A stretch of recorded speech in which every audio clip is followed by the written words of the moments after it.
لے چلتے ہیں ناظرین ہم آپ کو میرپور خاص کی خبروں کی جانب۔ میرپور خاص کے تحت گلستان بلدیہ تا پریس کلب خواتین کے عالمی دن کے موقع پر منعقدہ حقوق نسواں ریلی و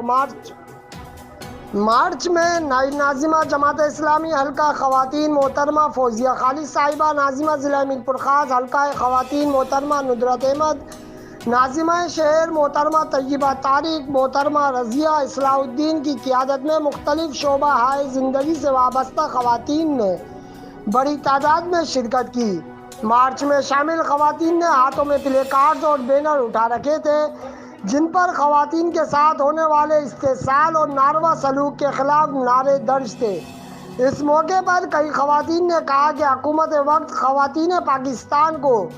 اسلام کے عطا کردے وہ تمام حقوق مہیا کرے جو کہ ہماری بہتری اور تحفظ اور معاشرے میں باعزت مقام کا ضامن ہے۔